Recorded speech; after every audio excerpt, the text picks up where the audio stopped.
Olá, pessoal! O tema da aula de hoje é simbolismo. Trouxe para vocês aqui o contexto histórico e o simbolismo vai marcar a transposição da estética literária do final do século XIX e vai se opor às propostas do realismo.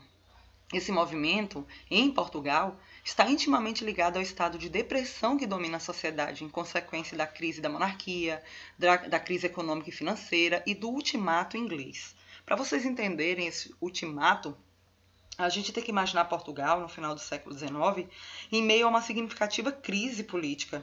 A preocupação com a presença de outras nações europeias na África levou a coroa portuguesa a definir uma nova estratégia para fortalecer seu controle sobre as colônias que foram conquistadas no século XV e XVI, no caso Angola e Moçambique. O projeto de Portugal, que foi discutido durante a conferência em Berlim, era unir por terra as colônias de Angola e Moçambique. A Inglaterra, que sempre foi um antigo aliado português, imediatamente rejeitou a proposta, que foi aceita pelos demais países presentes na conferência. Portugal investiu, então, no estabelecimento de tratados diplomáticos com a França, com a Alemanha, na tentativa de delimitar suas possessões africanas. Mas em 11 de janeiro de 1890, veio a resposta inglesa sob a forma de uma exigência. Ou os portugueses realizavam a desocupação imediata dos territórios em disputa, ou a Inglaterra declararia guerra a Portugal. Portugal ficou sem saída, teve que ceder às exigências britânicas. A humilhação nacional provocada pelo ultimato teve forte impacto na sobrevivência do regime monárquico, que já estava abalado pela proclamação da República no Brasil, que aconteceu em 1889. Uma crise política como essa, de tão forte impacto na alma do povo, contribuiu para acentuar o negativismo, a postura saudosista que marcaram Portugal nesse período. Então, essas duas posturas influenciaram fortemente a produção artística do final do século XIX. As correntes literárias já não conseguem expressar a evolução do pensamento burguês, a formação dos grandes mercados consumidores e a industrialização dos grandes centros urbanos. A força do simbolismo está justamente no esfriamento dessas correntes materialistas, cientificistas, a decadência econômica europeia nas últimas décadas do século XIX, pôs por terra as esperanças positivistas e materialistas. Uma nova forma de encarar o mundo faz com que se retomem valores até então adormecidos. No caso, o idealismo e o misticismo são revitalizados. A partir de 1880, na França, berço do simbolismo, verificou-se uma reação contra as correntes cientificistas, que pertencia às classes dominantes, representadas na literatura pelo fatalismo naturalista e pelo rigor parnasiano. E aí falava-se muito em decadência, aumentavam as rivalidades entre a monarquia, os republicanos, e sentia-se a perda da guerra de 1870 contra a Alemanha. Então a Europa vivia num estado de alerta constante, cada país procurando aumentar seus contingentes militares, aperfeiçoar seus armamentos. Era o fantasma da guerra se aproximando. Então esse é o momento em que se projetam os fatores que irão desencadear a Primeira Guerra Mundial. Nas artes, a projeção é de frustração, medo, desilusão. E o simbolismo surge como uma forma de negar essa realidade subjetiva. Renascem os ideais espiritualistas. Então, no auge da evolução burguesa, acontecem as disputas das grandes potências pela diversificação dos mercados, de consumidores, de matéria-prima. O processo industrial é alavancado pela unificação da Alemanha e da Itália no ano seguinte. É o momento em que acontece o neocolonialismo, que vai fragmentar a África e a Ásia para as grandes potências mundiais. O simbolismo passa a ser a rejeição ao mecanicismo por meio do sonho, da tendência cósmica, do absoluto. Abrange a camada da sociedade que está à margem do processo do avanço tecnológico e científico, que foi promovido pelo capitalismo. E as consequências desse clima se farão sentir mais profundamente logo no início do século XX.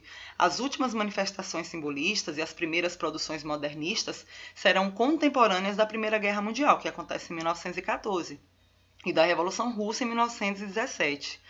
Então, nesse sentido, o simbolismo surge não apenas como uma estética oposta à literatura, poesia especificamente, objetiva, plástica, descritiva, mas como uma recusa a todos os valores ideológicos e existenciais da burguesia. artista agora, ele experimenta, à maneira dos românticos, um profundo mal-estar na cultura, na realidade. Então ele mergulha no irracional, foge ao mundo proposto pelo racionalismo burguês, descobre nesse mergulho um universo estranho de associação de ideias, lembranças sem um significado definido, universo etéreo, que é aquele universo sublime, celeste, vago, incerto, com sensações passageiras, como a gente chama, evanescentes. O poeta deve produzir, através da palavra escrita, se é que existem palavras para exprimi-las, tudo o que ele sente nesse universo que é paralelo à nossa realidade.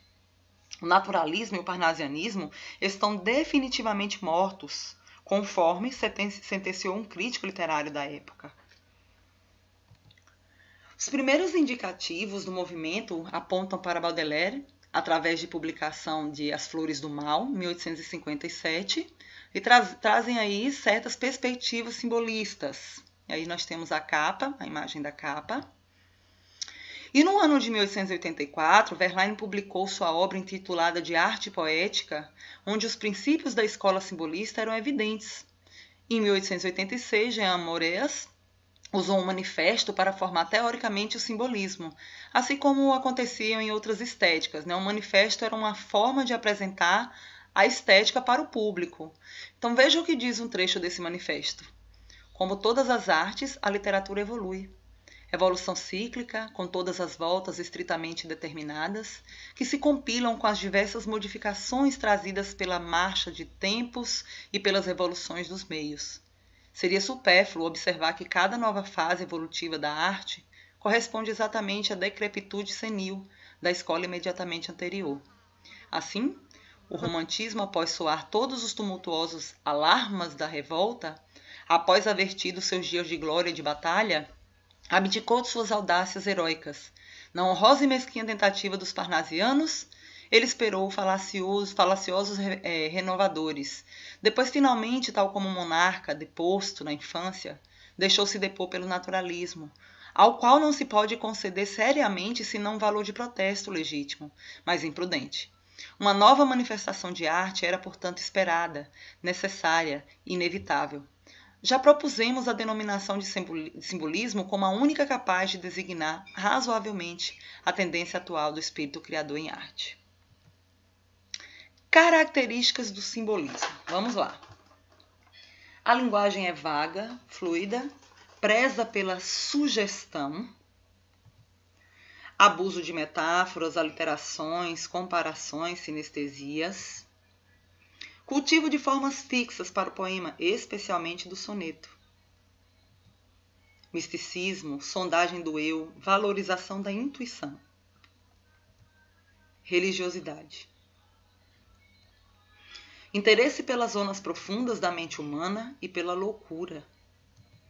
Pessimismo, dor de existir. Retomada de elementos românticos. Rejeição ao cientificismo, materialismo, racionalismo.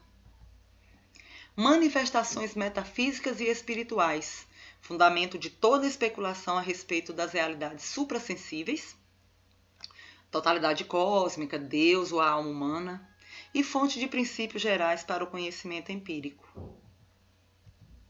Negação ao naturalismo, exaltação à realidade subjetiva, sublimação, que é purificar, expurgar de tudo que é estranho ou impuro.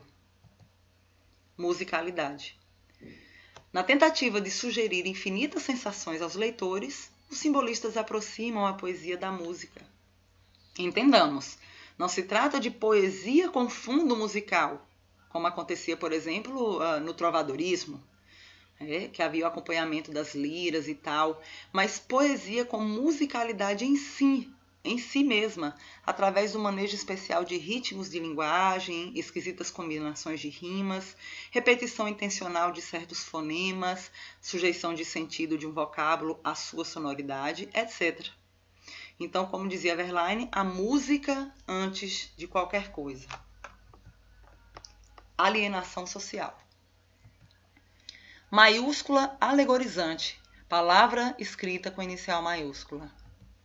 uso de reticências para sugerir imprecisão, falta de confiança na realidade, que seria ilusória. Valorização do não racional, ou seja, do mistério. E aí eu trago para vocês alguns versos que vêm mostrando como acontece essa ideia de provocar o ritmo, brincar com os sons através das rimas. E aqui traz, mesmo que não conheçamos profundamente o idioma em que ele foi escrito, nós somos atingidos pelo efeito dos ritmos, né? Verlaine, por exemplo, deixou os mais célebres versos dessa sedução pela música em Canção de Outono.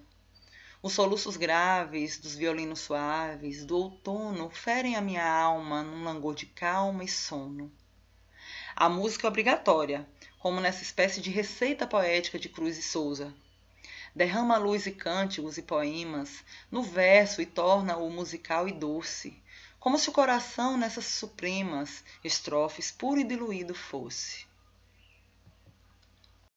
Mesmo a morte na obra do simbolista brasileiro possui uma terrível musicalidade. Lembrando que Cruz e Souza vai ser apresentado para vocês na próxima aula, tá? Ele é o principal simbolista brasileiro e aí vamos estudá-lo. A música nebulosa, estranha e imensa música sombria, passa a tremer pela minha alma e fria, gela, fica a tremer maravilhosa. Trouxe para vocês a primeira publicação, faz parte do livro As Flores do Mal, de Charles Baudelaire. Elevação. Por sobre os pantanais, os vales orvalhados, as montanhas, os bosques, as nuvens, os mares, para além do ígneo sol e do éter que há nos ares, para além dos confins dos tetos estrelados. Flutuas meu espírito, ágil peregrino, e como nadador que nas águas afunda, sulcas alegremente a imensidão profunda, com um lascivo e fluido gozo masculino. Vai mais além do lodo repelente, vai te purificar onde o ar se faz mais fino, e bebe, qual licor translúcido e divino, o puro fogo que enche o espaço transparente. Depois do tédio e dos desgostos e das penas, que gravam com seu peso a vida dolorosa, feliz daquele a quem uma asa vigorosa pode lançar as várzeas claras e serenas. Aquele que ao pensar qual pássaro veloz, de manhã rumo aos céus libertos se distende, que paira sobre a vida e sem esforço entende a linguagem da flor e das coisas sem voz. Olha que lindo, gente, que preciosidade. Então chegamos ao final dessa aula. Próxima aula nós vamos estudar um pouquinho do simbolismo no Brasil. Até lá!